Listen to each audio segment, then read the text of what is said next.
بسم اللہ الرحمن الرحیم۔ السلام علیکم طلباء و طالبات، امید کرتی ہوں کہ آپ سب خیریت سے ہوں گے۔ میں آپ کے teacher Allied schools P T بیرے کیمپس لاہور سے، یہ چھٹی جماعت کی اردو کی کتاب ہے اور آج ہم اس کتاب کے صفحہ نمبر 29 اور 30 کی پڑھائی کریں گے، اور اس کے ساتھ ساتھ ہم لوگ جو مشق کا سوال نمبر 1 ہے اس کو حل کریں گے۔ یہ چوتھے ہفتے کی دوسرے دن کی ڈائری ہے، ٹھیک ہے۔ اب ہم سب سے پہلے جو ہے صفحہ نمبر 29 کی پڑھائی کرتے ہیں چمن کے پپیتے ہیں پیڑ کے پکے ہوئے، انہوں نے لڑکا بھیج کر اسے بلایا اور کہا میاں جی معاف کیجئے، ہمیں ضرورت نہیں ہے۔ پھل والا چلا گیا تو ہم نے عرض کیا کہ اس زحمت کی کیا ضرورت تھی، وہ تو جا ہی رہا تھا، اسے روکنا کیا ضرور تھا۔ بولے احتیاط کا تقاضا تھا کہ اس پر بات واضح کر دی جائے اور معذرت بھی کی جائے، کیونکہ بیچارہ اتنی دور سے اتنی امید لے کر پھل بیچنے آتا ہے۔ دوسرے یہ کہ اسے یہ گمان نہ گزرے کہ اس گھر میں شاید بہرے رہتے ہیں جو اس کی آواز سن نہیں پاتے۔ یہی ہمارے دوست ایک روز کار میں ہمارے ساتھ گولی مار سے گزر رہے تھے۔ ایک جگہ لکھا ہے تشریف لائیے، ربڑی کلفی اور لسی تیار ہے۔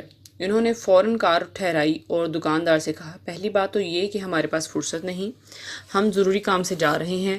دوسرے کلفی اور ربڑی ہم نہیں کھاتے، اور لسی کا بھلا یہ کون سا موسم ہے۔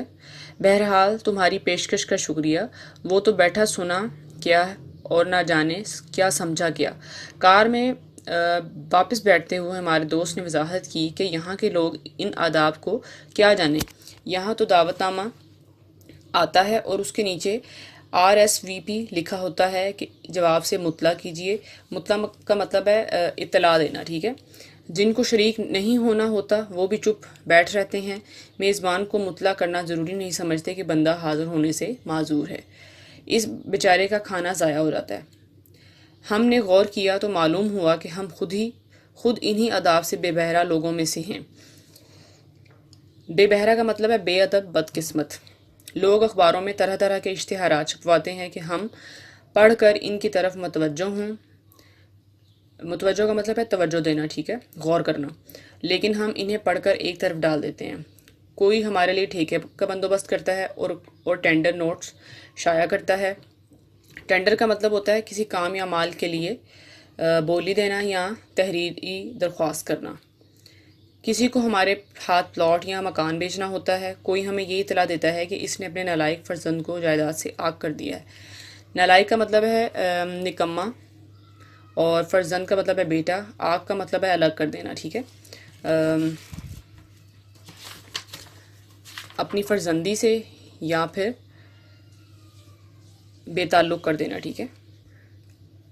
کہیں کسی کی کوشش ہوتی ہے کہ ہم ان کی فرزندی قبول کر لیں اور ذات پات، تعلیم اور تنخواہ کی شرطیں منو ان وہی رکھی جاتی ہیں۔ منو ان کا مطلب ہے ہو بہو جوں کی توں، جو ہم میں ہیں۔ کوئی ہمیں گھر بیٹھے لاکھوں روپے کمانے کا لالچ دیتا ہے، کوئی شارٹ ہینڈ سکھانے کی کوشش کرتا ہے۔ بہت سے کالج مشتاق ہیں، یعنی کہ شوق رکھتے ہیں کہ ہم ان کے ہاں داخلہ لیں، اور بعضے اپنی کاریں اور ریفریجریٹر معقول قیمت پر ہماری نظر کرنے کی فکر میں رہتے ہیں۔ سمجھ میں نہیں آتا کہ ان سب ضرورت مندوں سے آدمی کیسے عہدہ بر آ ہو۔ عہدہ بر آ کا مطلب ہے فرض ادا کرنا۔ بہت سوچنے کے بعد یہ ترکیب ہماری سمجھ میں آئی کہ جہاں ہم ضرورت ہے کا اشتہار چھپوائیں، ہماری دانست میں ان اشتہارات کی صورت کچھ اس قسم کی ہونی چاہیے۔ اب ہم لوگ اگلے پیج کی پڑھائی کی طرف چلتے ہیں، جو کہ صفحہ نمبر 30 ہے۔ کرائے کے لیے خالی نہیں ہے۔ 400 گز پر 3 بیڈ روم کا ایک ہوادار بنگلہ نما مکان، جس میں نلکا اور عین دروازے کے آگے کارپوریشن کے کوڑا ڈالنے کا ڈرم بھی ہے، کرائے پر دینا مقصود نہیں ہے۔ نہ اس کا کرایہ 300 روپے ماہوار ہے اور نہ 6 ماہ پیش کی کرائے کی شرط ہے۔ ماہوار کا مطلب ہے یعنی کہ مہینے کا کرایہ جو ہے وہ 300 ہے، ٹھیک ہے، اور پیشی کا مطلب ہوتا ہے پہلے دینا۔ جن صاحبوں کو کرائے کے مکان کی ضرورت ہو وہ فون نمبر 3456 پر رجوع نہ کریں، کیونکہ اس کا کچھ فائدہ نہیں۔ اطلاع عام، راکب محمد دین ولد فتح دین کریانہ مرچنٹ پر یہ اطلاع دینا ضروری سمجھتا ہے۔ مرچنٹ کا مطلب ہوتا ہے تاجر اور تجارت کرنے والا یا سوداگر۔ اس کا فرزند رحمت اللہ نہ نافرمان ہے، نہ اوباشوں کی صحبت میں رہتا ہے۔ اوباشوں کا مطلب ہے بدماش، ٹھیک ہے، صحبت کا مطلب ہے ٹولی یا جماعت، لہٰذا اسے جائیداد سے عاق کرنے کا کوئی سوال پیدا نہیں ہوتا۔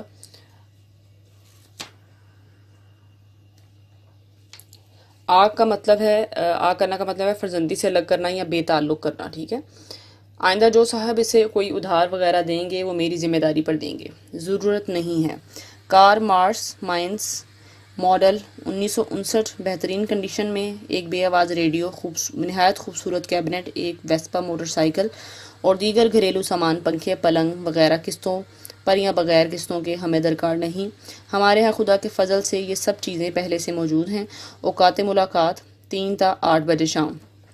عدم ضرورت رشتہ، ایک پنجابی نوجوان برسر روزگار آمدنی تقریباً، برسر روزگار کا مطلب ہے کسی ملازمت سے وابستہ ہونا، ٹھیک ہے، یعنی کہ نوکری وغیرہ کرتے ہونا۔ آمدنی تقریباً 1500 روپے ماہوار کے لیے کسی با سلیقہ یعنی کہ سلیقہ مند، خوبصورت، شریف اور خاندان کی تعلیم یافتہ دوشیزہ کے رشتے کی ضرورت نہیں ہے۔ دوشیزہ کہتے ہیں کنواری لڑکی کو، کیونکہ لڑکا پہلے سے شادی شدہ ہے۔ خط و کتابت سیغہ راز میں نہیں رہے گی۔ سیغہ راز یعنی کہ پوشیدہ رکھنا، ٹھیک ہے، راز میں رکھنا اور پردے میں رکھنا۔ اس کے علاوہ بھی بے شمار لڑکے اور لڑکیوں کے لیے رشتے مطلوب نہیں ہیں۔ Post box number Karachi. داخلے جاری نہ رکھیے۔ کراچی کے اکثر کالج آج کل انٹر اور ڈگری کلاسوں میں داخلے کے لیے اخباروں میں دھڑا دھڑ اشتہار دے رہے ہیں۔ دھڑا دھڑ کا مطلب ہے ایک کے بعد ایک۔ یہ سب اپنا وقت اور پیسہ ضائع کر رہے ہیں۔ ہمیں ان کے ہاں داخل ہونا مقصود نہیں۔ ہم نے کئی سال پہلے ایم میں پاس کر لیا تھا۔ اب ہم اس سبق کے جو سوالات ہیں ان کی طرف چلتے ہیں۔ سوال نمبر 1 ہے، میر صاحب کے نوکر میں کیا خوبی تھی؟ اس کا جواب ہے، میر صاحب کے نوکر میں یہ خوبی تھی کہ وہ دور اندیش تھا۔ سوال نمبر 2 ہے، بزرگ نے اپنے نوکر کو کیا لینے بھیجا تھا؟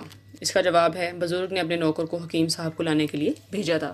اگلا سوال ہے، آقا پر کس چیز کا حملہ ہوا؟ جواب ہے اس کا، آقا پر بخار کا حملہ ہوا تھا۔ اگلا سوال ہے، سبق میں موجود اشتہارات کے عنوانات کیا ہیں؟ جواب ہے، سبق میں موجود اشتہارات کے عنوانات درج ذیل ہیں۔ نمبر 1 کرائے کیری خالی نہیں ہے۔ نمبر 2 اطلاع عام۔ نمبر 3 ضرورت نہیں ہے۔ نمبر 4 داخلے جاری نہ رکھیے۔ اگلا سوال ہے، اطلاع عام میں کریانہ مرچنٹ کا نام کیا تھا؟ جواب ہے اس کا، اطلاع عام میں کریانہ مرچنٹ کا نام محمد دین ولد فتح دین تھا۔ اگلا سوال ہے، عدم ضرورت رشتہ کا کیا مطلب ہے؟ اس کا جواب ہے، عدم ضرورت رشتہ کا مطلب ہے رشتے کی ضرورت نہیں ہے۔ اگلا سوال ہے، پنجابی نوجوان کو رشتے کی کیوں ضرورت نہ تھی؟ جواب ہے اس کا، پنجابی نوجوان پہلے سے شادی شدہ تھا۔ اگلا اور آخری سوال ہے، کس شہر کے کالج داخلے کے لیے اشتہارات دے رہے تھے؟ جواب ہے اس کا، کراچی کے کالج داخلے کے لیے اشتہارات دے رہے تھے۔ اوکے طلباء طالبات، آپ لوگوں نے یہ جو تمام سوال ہیں ان کے جوابات اپنی کاپی میں لکھ لینے ہیں، ٹھیک ہے، اور ان کو اچھے طریقے سے یاد کرنا ہے اور صفحہ نمبر 29 اور 30 کی پڑھائی اچھے طریقے سے کرنی ہے۔ اوکے جی، اللہ حافظ۔ بسم اللہ الرحمن الرحیم۔ السلام علیکم طلباء طالبات، میں آپ کی ٹیچر الائٹ اسکول سپیریئر بیرے کیمپس لاہور سے۔ یہ چھٹی جماعت کی اردو کی کتاب ہے اور آج ہم اس کتاب کے سبق نمبر 6 کے مشقی سوالات 2، 3، 4 اور 5 کو حل کریں گے، جو کہ صفحہ نمبر 31 پہ ہیں۔ یہ چوتھے ہفتے کی تیسرے دن کی ڈائری ہے، ٹھیک ہے۔ جو سوال نمبر 2 اور 5 ہے یہ ہم کتاب میں حل کریں گے، اور جو سوال نمبر 3 اور 4 ہے یہ ہم کاپی میں حل کریں گے، ٹھیک ہے۔ پہلے ہم لوگ سوال نمبر 2 کی طرف جاتے ہیں۔ درج ذیل الفاظ کا تلفظ اعراب سے واضح کریں۔ یہاں پہ جو الفاظ دیے ہوئے ہیں ان پہ ہم نے اعراب لگانے تاکہ ان کا تلفظ جو ہے وہ واضح ہو جائے۔ میں نے ان پہ اعراب لگائے ہوئے ہیں۔ سب سے پہلا جو لفظ ہے وہ ہے غسال، دوسرا ہے زحمت، تیسرا ہے معذرت، چوتھا ہے حاذق اور پانچواں ہے دور اندیش۔ سوال نمبر 3 اور 4 کو ہم بعد میں حل کریں گے، پہلے ہم لوگ سوال نمبر 5 کو حل کر لیتے ہیں۔ درست جواب کی نشاندہی ٹک سے کریں، ٹھیک ہے۔ پہلا جو ہمیں جو سوال دیا ہوا ہے وہ ہے، ایک بزرگ کس کو فہمائش کر رہے تھے؟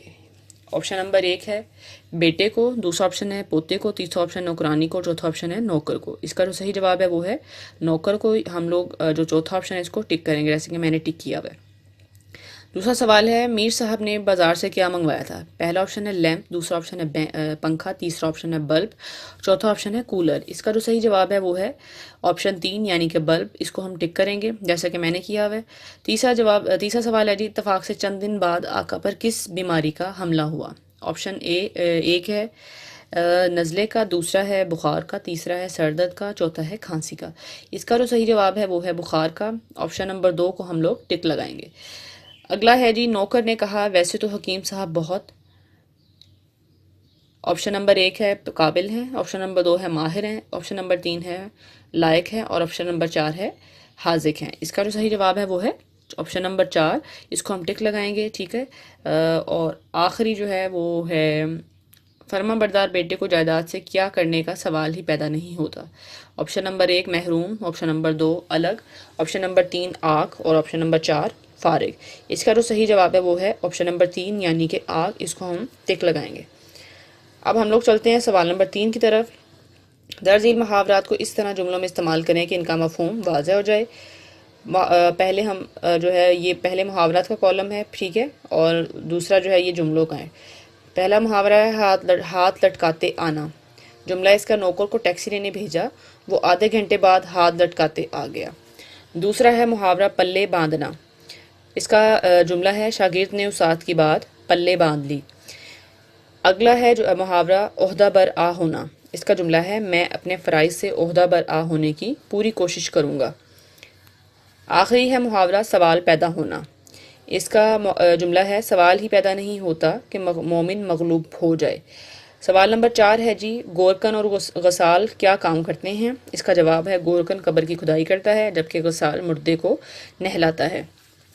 طلباء طالبات آپ لوگوں نے یہ جو سوال نمبر 3 اور 4 کو آپ نے اپنی کاپیوں میں لکھنا ہے، ٹھیک ہے، اور جو سوال نمبر 2 اور 5 ہے اس کو آپ نے اپنی کتاب میں حل کرنا ہے۔ ان چاروں سوالوں کو آپ نے ان کے جوابات کو اچھے طریقے سے یاد کر لینا ہے۔ اوکے طلباء طالبات، اپنا خیال رکھیے گا، اللہ حافظ۔ بسم اللہ الرحمن الرحیم۔ السلام علیکم طلباء و طالبات، میں آپ کے ٹیچر الائٹ اسکول سپیریئر بیرے کیمپس لاہور سے۔ یہ چھٹی جماعت کی اردو کی کتاب ہے اور آج ہم اس کتاب کے سبق نمبر 6 کے مشقی سوالات جو کہ 7 سے 10 ہیں ان کو حل کریں گے۔ یہ چوتھے ہفتے کی چوتھے دن کی ڈائری ہے۔ سب سے پہلے ہم لوگ سوال نمبر 7 کی طرف چلتے ہیں۔ درج ذیل الفاظ کے متضاد لکھیں، ٹھیک ہے، جو یہ سامنے الفاظ دیے ہیں ہم نے ان کے متضاد لکھنے ہیں۔ پہلا جو کالم ہے وہ الفاظ کا ہے، دوسرا متضاد کا، تیسرا بھی الفاظ کا ہے، چوتھا متضاد کا ہے۔ پہلا جو لفظ ہے وہ ہے میزبان، اس کا متضاد ہے مہمان۔ دوسرا ہے بزرگ، اس کا ہے متضاد لفظ جو ہے وہ ہے جوان۔ اگلا لفظ ہے دور اندیش، اس کا متضاد ہے گھامڑ۔ اور آخری جو لفظ ہے وہ ہے امید، اس کا جو متضاد لفظ ہے وہ ہے نا امیدی۔ سوال نمبر 8 ہے درج ذیل جملوں میں اس طرح استعمال کریں کہ ان کی تذکیر و تانیث واضح رہے۔ تذکیر و تانیث کا مطلب ہے کہ کون سا لفظ جو ہے وہ مذکر ہے اور کون سا مؤنث ہے۔ تو ہم لوگ ان کو اب جملوں میں استعمال کرتے ہیں، ٹھیک ہے۔ یہ پہلا جو کالم ہے یہ الفاظ کا ہے، دوسرا جملوں کا ہے۔ پہلا لفظ ہے کفن، مردے کو کفن پہنا دیا گیا۔ دوسرا لفظ ہے چمنی، لالٹین کی چمنی ٹوٹ گئی۔ اگلا لفظ ہے ڈگری، فاروق نے BA کی ڈگری حاصل کر لی۔ اگلا لفظ ہے حملہ، آقا پر بخار کا حملہ ہوا۔ اور آخری لفظ ہے لسی، جاوید نے لسی پی۔ 9واں جو سوال ہے یہ ہے درج ذیل واحد کے جمع اور جمع کے واحد لکھیں۔ پہلا جو لفظ ہے وہ ہے وقت، اس کی جمع ہے اوقات۔ دوسرا ہے اطلاع، اس کی جمع ہے اطلاعات۔ اشتہار، اس کی جمع ہے لفظ کی اشتہارات۔ اگلا لفظ ہے حبیب، اس کی جمع ہے احباب۔ اور آخری لفظ ہے ادب، اس کی جمع ہے آداب۔ آخری جو سوال ہے اس میں درج ذیل الفاظ کو حروف تہجی کے لحاظ سے ترتیب دے اور ان کے معنی لغت سے تلاش کریں۔ لغت کا مطلب ہے ڈکشنری سے تلاش کرنے آپ لوگوں نے، ٹھیک ہے۔ اچھا یہ ہے کہ آپ اس کو ڈکشنری سے تلاش کریں، اور حروف تہجی کی ترتیب سے مراد یہ ہے کہ جس ترتیب سے الف بے پے تے ٹے ہیں، ٹھیک ہے، جو ان کی ترتیب ہے، جس ترتیب سے ان کو لکھا جاتا ہے، تو ہم نے اس ترتیب کو الف بائے ترتیب بھی کہا جاتا ہے، ٹھیک ہے۔ اب دیکھیں جو پہلا لفظ ہے یہ ہے اوباش، اس کا معنی ہے بدماش، آوارہ۔ دوسرا لفظ ہے دوشیزہ، اس کے معنی ہے کنواری لڑکی۔ تیسرا لفظ ہے دانس، اس کے معنی ہے علم اور سمجھ۔ اگلا لفظ ہے فہمائش، اس کا معنی ہے تلقین اور نصیحت۔ اور آخری لفظ ہے گھامڑ، اس کے معنی ہے بے وقوف کے۔ طلباء و طالبات آپ نے یہ تمام سوال اور ان کے جوابات جو یہ اپنی کاپی میں لکھنے ہیں اور ان کو اچھے طریقے سے یاد کرنا ہے۔ اوکے طلباء طالبات، اپنا خیال رکھیے گا، اللہ حافظ۔ بسم اللہ الرحمن الرحیم۔ السلام علیکم طلباء و طالبات، امید کرتی ہوں کہ آپ سب خیریت سے ہوں گے۔ میں آپ کی ٹیچر الائٹ اسکول سپیریئر بیرے کیمپس لاہور سے۔ یہ چھٹی جماعت کی اردو کی کتاب ہے اور آج ہم اس کتاب کے صفحہ نمبر 33 پہ جو سرگرمی دی ہے اس کو حل کریں گے۔ یہ چوتھے ہفتے کی 5ویں دن کی ڈائری ہے، ٹھیک ہے۔ اور سب سے پہلے ہم اس پیج پہ جو عنوان دیا ہوا ہے، ٹھیک ہے، اس کو پڑھتے ہیں۔ متلازم یا گروہی الفاظ، ایسے الفاظ جن کو زبان پر لاتے ہی ان سے متعلقہ اور بہت سے الفاظ ذہن میں آ جائیں متلازم یا گروہی الفاظ کہلاتے ہیں۔ مثلاً باغ سے متعلق درخت، پودے، کانٹے، شاخیں، پتے، پھول، پھل، گھاس، پرندے وغیرہ، ٹھیک ہے۔ اب آپ درج ذیل الفاظ کے متلازم الفاظ لکھیں۔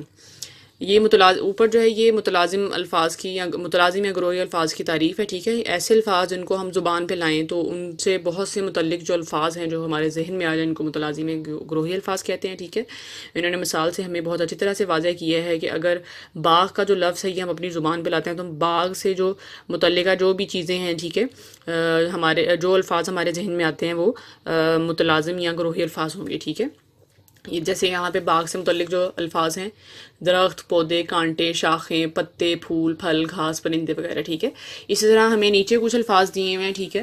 ہم نے ان کے جو ہیں متلازم یا گروہی الفاظ جو ہیں یہ لکھنے ہیں، ٹھیک ہے۔ جو میں نے الفاظ لکھے ہیں وہ میں ابھی آپ کو بتاتی ہوں، لیکن آپ لوگوں نے کوشش کرنی ہے کہ آپ خود سے جو ہیں اپنے جو الفاظ ہیں وہ آپ جو ہیں سوچیں اور ان کو اپنی لکھنے ہیں آپ لوگوں نے، ٹھیک ہے۔ جو میں نے لکھے ہیں میں آپ کو وہ بتاتی ہوں۔ گھر، پہلا لفظ ہے گھر، اور اس سے جو متعلقہ الفاظ ہیں وہ میں نے لکھے ہیں پنکھا، کمرے، ٹی وی، الماری، ٹھیک ہے۔